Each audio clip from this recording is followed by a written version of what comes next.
This is a Quickie of Ice and Fire.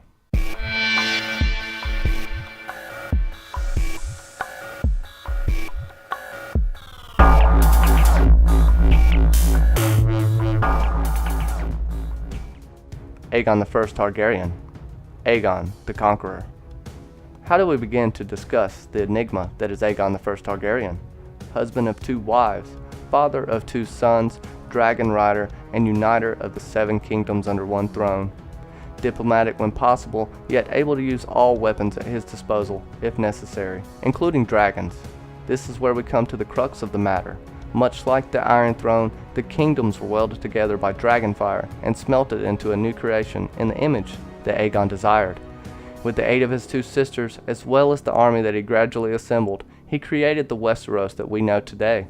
There is nothing pithy in saying, "When the sun sets, your line shall end." He was the iron fist in the velvet glove. Bit by bit, realm by realm, all of the lords of Westeros save Dorne fell under his rule. There are many speculations about why he did this, everything from hubris to desiring a stable realm to having been foretold of the long night that would be to come 300 years later.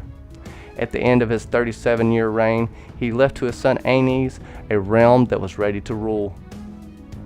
Rhaenys, the sister wife that all accepted as his most beloved, disappeared and quite possibly died at the Hellholt shortly after giving him an heir.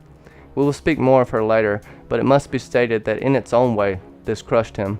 His other sister wife, Visenya, later became embroiled in what seemed to be a heated and protracted cold war with him, yet always remained his protector.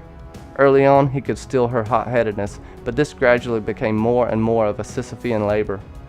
His sword, Blackfire, which was a symbol of Targaryen dominance as much as the 3-headed dragon, he bestowed on his heir Aenys. This symbol would later work to tear the family as well as the realm apart, but that is a story for another time. As a ruler, he was considered just and beloved by the small folk. Though there were minor uprisings, he held the kingdoms together in a way that was considered both fair and indomitable.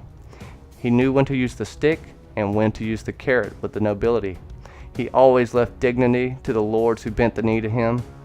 However, if they rebelled, then the time to take realms and lives was nigh at hand. He spent the beginning of his reign putting out fires, but when those fires were out, he knew to plant in the now cleansed earth. But one thing that we must remember that history has taught us repeatedly, every empire in its birth throes sows the seeds of its own destruction, and what rises will one day fall.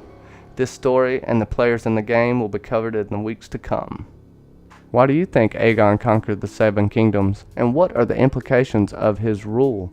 Let me know in the comments, and be sure to stay tuned, because the next installment of the Quickie of Ice and Fire series will be Rhaenys Targaryen, the beloved sister wife of Aegon. Don't forget to like, share, and subscribe. Thank you so much, everyone, for watching.